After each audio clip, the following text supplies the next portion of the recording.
আমাদের ভিতরে এমন অনেকেই আছি যাদের সার্টিফিকেটে বিভিন্ন ধরনের ভুল রয়েছে। যেমন নিজের নামের বানানে ভুল রয়েছে, বাবা-মায়ের নামের বানানে ভুল রয়েছে, জন্ম তারিখ ভুল রয়েছে। তারা এই ভিডিওটি শেষ পর্যন্ত দেখুন।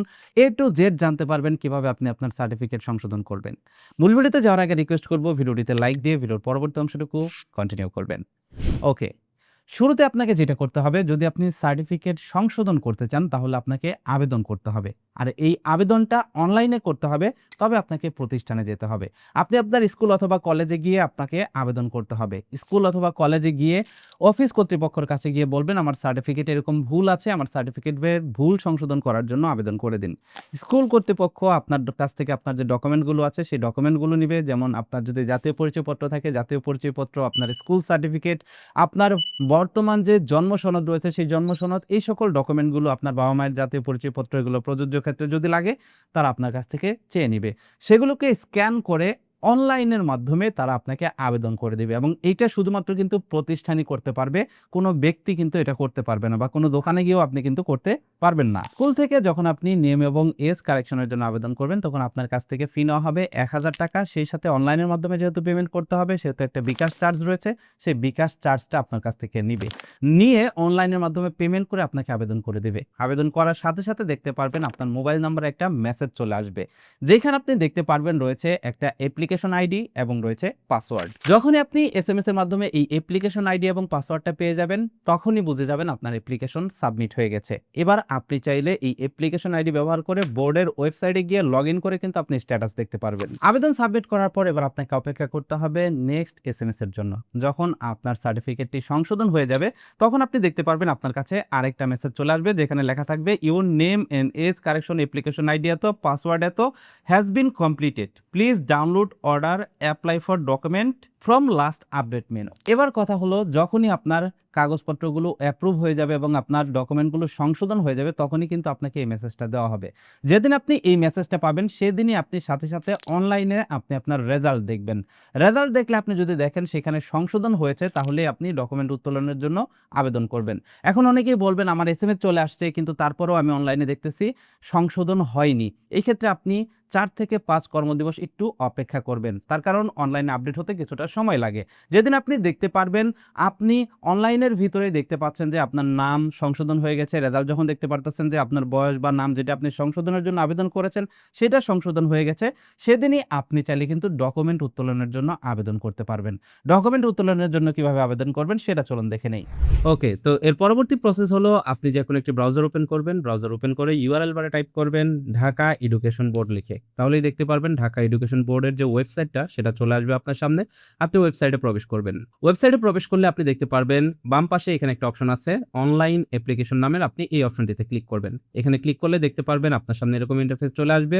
এখান থেকে আপনি সিলেক্ট করবেন নাম ও বয়স সংশোধন আবেদন ও ফ্রেশ ডকুমেন্টের আবেদন। আপনি এই অপশনটিতে ক্লিক করলেই আপনি দেখতে পারবেন আপনার সামনে ঠিক এরকম একটা ইন্টারফেস চলে আসবে। এখানে দেখতে পারবেন আবেদন ফর্ম, সর্বশেষ অবস্থা, ফ্রেশ ডকুমেন্ট, পাসওয়ার্ড পুনরুদ্ধার এবং ম্যানুয়াল। এখান থেকে আপনি সিলেক্ট করবেন সর্বশেষ অবস্থা অথবা ফ্রেশ ডকুমেন্ট। এবার আপনি দেখতে পারবেন এখানে অ্যাপ্লিকেশন আইডি এবং পাসওয়ার্ড দিতে বলছে।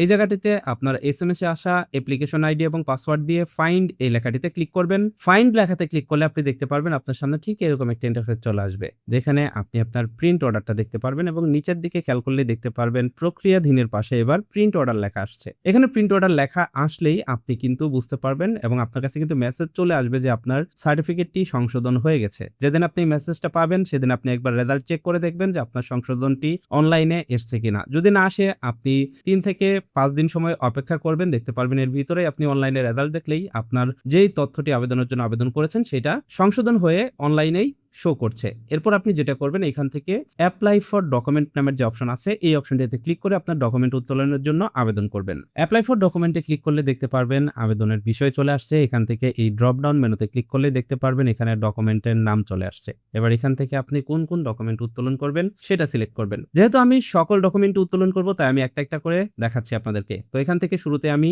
একাডেমিক ট্রান্সক্রিপ্ট নাম্বারপত্রের ফ্রেশ কপির জন্য আবেদন করব, এর জন্য এটা সিলেক্ট করলাম। সিলেক্ট করার সাথে সাথে এখানে দেখতে পাচ্ছেন এক্সাম চলে আসছে। এখান থেকে সিলেক্ট করবেন এসএসসি, এইচএসসি বা জেএসসি যেটা আপনার প্রয়োজন সেটা সিলেক্ট করবেন। আমার যেহেতু এসএসসি এবং এইচএসসি প্রয়োজন তাই আমি এখান থেকে এসএসসি সিলেক্ট করলাম প্রথমে, এরপর এখান থেকে পাসিং ইয়ার। তারপর এখানে আপনার এসএসসির রুল এবং রেজিস্ট্রেশন নাম্বার লিখে এখানে আপনি ফাইন্ড লেখাতে ক্লিক করবেন। তো এখানে আমি সকল ইনফরমেশন দিয়েছি, এবার জাস্ট ফাইন্ড লেখাতে ক্লিক করলাম। ফাইন্ড লেখাতে ক্লিক করলে দেখতে পারবেন আপনার সামনে আপনার ইনফরমেশন গুলো চলে আসছে। এখানে আপনি দেখতে পারবেন আপনার নাম, বাবার নাম, মায়ের নাম এবং এখানে আপনার ইনস্টিটিউট নেম সকল কিছু দেখতে পারবেন এবং অ্যাপ্লিকেশন ফি দেখতে পারবেন। আমি যে ডকুমেন্ট উত্তোলন করছি একাডেমিক ট্রান্সক্রিপ্ট নাম্বারপত্র ফ্রেশ কপি, এটার জন্য আমাকে পেমেন্ট করতে হবে 500 টাকা। এবার আপনি যেটা করবেন এখান থেকে অ্যাপ্লিকেন্টস এর একটা মোবাইল নাম্বার দিয়ে দিবেন, সেই সাথে এখানে অ্যাপ্লিকেন্টস এর রিসেন্ট ফটো দিয়ে দিবেন, সেই সাথে যদি অন্যান্য কোনো কিছু আপনি আপলোড করতে চান, যেমন আপনি যদি আপনার প্রিন্ট অর্ডারটা এখানে যদি অ্যাটাচ করতে চান তাহলে এখান থেকে ব্রাউজ অপশনে ক্লিক করে আপনার প্রিন্ট অর্ডারটা সিলেক্ট করে দিবেন, দেখতে পারবেন সেটা এখানে আপলোড হয়ে গেছে। চাইলে এখান থেকে প্রিভিউ লেখাতে ক্লিক করে আপনি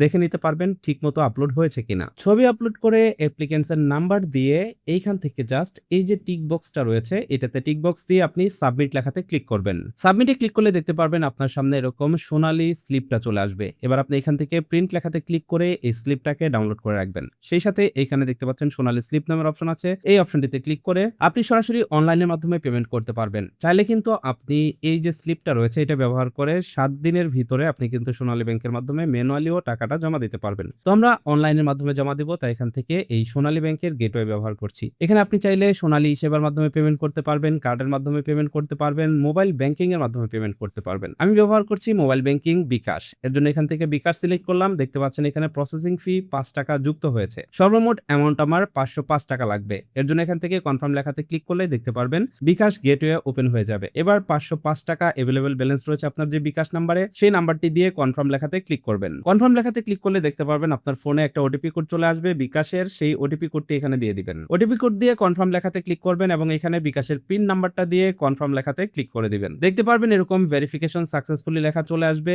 এবং আপনার পেমেন্ট সম্পূর্ণ হয়ে যাবে। পেমেন্ট সম্পূর্ণ হয়ে গেলে আপনার সামনে এই সোনালী ব্যাংকের পে স্লিপটা চলে আসবে। এই পে স্লিপটাকে আপনি সেভ করে রাখবেন, পরবর্তীতে এইটার আপনার প্রয়োজন হতে পারে। পেমেন্ট কমপ্লিট হওয়ার পর দেখতে পাচ্ছেন এখানে স্ট্যাটাসের জায়গায় পেইড লেখা চলে আসছে। এখানে আপনি দেখতে পাচ্ছেন উপরে লেখা আছে ডকুমেন্ট উত্তোলনের সময় এই আবেদনের কপিটি অবশ্যই দেখাতে হবে। এর জন্য আপনি এখান থেকে প্রিন্ট লেখাতে ক্লিক করে এই আবেদনের কপিটাকে কিন্তু আপনি সেভ করে রাখবেন। এবার একইভাবে আমি অন্য ডকুমেন্টের জন্য আবেদন করব। এখন তো আমি করলাম একাডেমিক ট্রান্সক্রিপ্টের জন্য, এবার আমি করব প্রবেশপত্রের জন্য। এর জন্য একটু নিচের দিকে স্ক্রল ডাউন করলাম, এখান থেকে এবার সিলেক্ট করব প্রবেশপত্র ফ্রেশ কপি।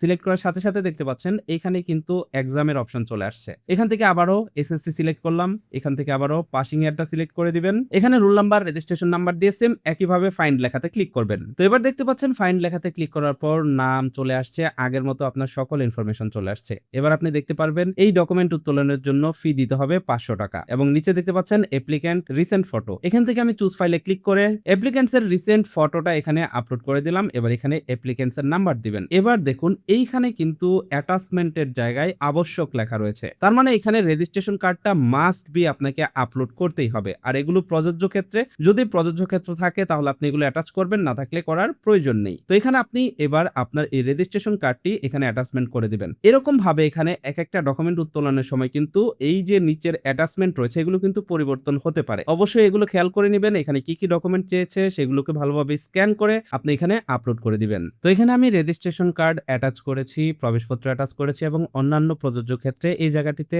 আমি প্রিন্ট অর্ডারটাকে অ্যাটাচমেন্ট করে দিয়েছি। এবার একইভাবে এখান থেকে এই টিক মার্কটাতে ক্লিক করবেন এবং সাবমিট লেখাতে ক্লিক করবেন। আগের মতো এখানে পে স্লিপ চলে আসবে। এখান থেকে আপনি নিচে দেখতে পারবেন পেন্ডিং লেখা রয়েছে, আপনি সোনালী স্লিপ এই লেখাটিতে ক্লিক করে আপনি কিন্তু অনলাইনের মাধ্যমে একইভাবে পেমেন্ট করতে পারবেন। তো আমি এখানে অনলাইন গেটওয়ে ওপেন করলাম, মোবাইল ব্যাংকিং সিলেক্ট করলাম, বিকাশ সিলেক্ট করে কনফার্ম লেখাতে প্রেস করলাম। একইভাবে এখানে আমি পেমেন্টটা কমপ্লিট করে দিলাম এবং দেখতে পাচ্ছেন এখানে আমার পেমেন্ট সাকসেসফুল লেখা চলে আসছে এবং রিডিরেক্ট করে সরাসরি দেখতে পাচ্ছেন এখানে সোনালী ব্যাংকের যে পেমেন্টের স্লিপটা সেটা চলে আসছে। একইভাবে আপনি এটাকে আগের মতো সেভ করে রাখবেন। এবার দেখুন আমি যদি ব্যাকে চলে আসি, দেখতে পাচ্ছেন ডকুমেন্ট উত্তোলনের সময় এই আবেদন কপি অবশ্যই দেখাতে হবে এবং এখানে খেয়াল করবেন স্ট্যাটাস পেইড লেখা আছে। এইখানে এবার আপনি এটাকে প্রিন্ট করে নেবেন, এই প্রিন্ট লেখাতে ক্লিক করে প্রিন্ট করে নেবেন। তো এইভাবে আবেদন করার পর আপনি কিভাবে দেখবেন যে আপনি যে ট্রান্সক্রিপ্ট বা নাম্বারপত্র উত্তোলনের জন্য যে আবেদন করলেন অথবা আপনি যে প্রবেশপত্র উত্তোলনের জন্য যে আবেদন করলেন সেটার স্ট্যাটাস আপনি কিভাবে দেখবেন? এটা দেখার জন্য আপনি আবারও ঢাকা এডুকেশন বোর্ডের ওয়েবসাইটে চলে আসবেন। এইখান থেকে এই যে অনলাইন অ্যাপ্লিকেশন এই লেখাটিতে ক্লিক করবেন। এবার আপনি সিলেক্ট করবেন এখান থেকে ডকুমেন্ট উত্তোলনের আবেদন। এখানে ক্লিক করলে দেখতে পারবেন সর্বশেষ অবস্থা নামে একটা অপশন আছে। আপনি এখান থেকে সর্বশেষ অবস্থা এই লেখাটিতে ক্লিক করবেন। এবার প্রতিবার পেমেন্ট করার পরপরই আপনি দেখতে পারবেন আপনার মোবাইল নাম্বারের ভিতরে এখানে একটা করে অ্যাপ্লিকেশন আইডি এবং একটা করে পাসওয়ার্ড চলে আসছে। আপনি অ্যাপ্লিকেশন আইডি এবং পাসওয়ার্ড দিয়ে ফাইন্ড লেখাতে ক্লিক করবেন। ফাইন্ড লেখাতে ক্লিক করলে আপনি কিন্তু দেখতে পারবেন আপনার সামনে ঠিক এরকম একটা ইন্টারফেস চলে আসবে এবং আপনার যে অ্যাপ্লিকেশন কপি সেই আবেদনের কপিটা কিন্তু এখানে চলে আসবে। এবার একটু নিচের দিকে লক্ষ্য করুন এখানে কিন্তু কোনো লাস্ট আপডেট নেই। তো আপনি মাঝে মাঝে এরকম অ্যাপ্লিকেশন আইডি দিয়ে এখানে অনলাইনের মাধ্যমে চেক করবেন। যখনই আপনার এই ডকুমেন্টটা যেটা উত্তোলন করার জন্য আপনি আবেদন করেছেন যখনই সেটা বোর্ডে চলে আসবে এবং উত্তোলনের সময় হয়ে যাবে আপনি তখন কিন্তু এখানে আপডেটটা পেয়ে যাবেন। তো এইভাবে আপনি ডকুমেন্ট উত্তোলনের জন্য আবেদন করবেন এবং আপনাকে যে আইডি দেওয়া হবে সেই আইডি এবং পাসওয়ার্ড দিয়ে আপনি কিন্তু সর্বশেষ অবস্থানটা কিন্তু দেখে নিতে পারবেন। একটা বিষয় মাথায় রাখবেন, আপনি যদি 5টা ডকুমেন্ট তোলার জন্য যদি আবেদন করেন তাহলে কিন্তু আপনাকে 5টা অ্যাপ্লিকেশন আইডি 5টা পাসওয়ার্ড দেওয়া হবে যেগুলো দিয়ে আলাদা আলাদাভাবে আপনার আবেদনের সর্বশেষ অবস্থা বা লাস্ট আপডেটগুলো দেখতে পারবেন। যখন আপনি লাস্ট আপডেটের ভিতরে দেখবেন যে আপনার ডকুমেন্টগুলো রেডি হয়ে গেছে ডেলিভারির জন্য তখন আপনি বোর্ডে গিয়ে জাস্ট আপনার সার্টিফিকেটগুলো কালেকশন করবেন। ডকুমেন্ট উত্তোলনের জন্য এক ডকুমেন্টে কিন্তু এক রকমের ফি আসে। যখন আপনি ডকুমেন্টগুলো সিলেক্ট করবেন তখনই দেখতে পারবেন যে কত টাকা ফি লাগবে সেটা নিচেই অপশন চলে আসছে। আমি ভিডিওতে বলতেছি না তার কারণ এটা পরিবর্তন হতে পারে। আপনি যখনই ডকুমেন্ট সিলেক্ট করবেন, সিলেক্ট করলেই দেখতে পারবেন আপনার এখানে কত টাকা পেমেন্ট করতে হবে সেটা শো করবে। আর চেষ্টা করবেন অনলাইনের মাধ্যমে পেমেন্ট করার, তার কারণ অনলাইনে পেমেন্ট করা কিন্তু একদম হ্যাসেল ফ্রি। তো এইটা হচ্ছে বর্তমানে সার্টিফিকেট সংশোধন করার প্রসেস। আপনি কিন্তু এভাবে এসএসসি এবং এইচএসসি সার্টিফিকেট সংশোধন করতে পারবেন এবং আপনি যখন আবেদন করবেন তখন চেষ্টা করবেন এসএসসি এবং এইচএসসি দুইটা একসাথে সংশোধনের আবেদন করার। তার কারণ আপনি যদি আলাদা আলাদা আবেদন করেন তাহলে কিন্তু আলাদা আলাদাভাবে ফি পেমেন্ট করতে হবে। তবে এসএসসি এইচএসসির জন্য একসাথে আবেদন করলে কিন্তু শুধুমাত্র একবারই 1000 টাকা আপনাকে পেমেন্ট করে আবেদন করতে হবে। আর আবেদন কিন্তু শিক্ষা প্রতিষ্ঠানে গিয়ে করবেন। তো এটাই ছিল আজকের ভিডিও। ভিডিওটি কেমন লাগলো কমেন্ট করে জানাবেন এবং এই ভিডিওটি আপনার বন্ধুদের মাঝে শেয়ার করবেন। That's it for now. Take care. Bye by.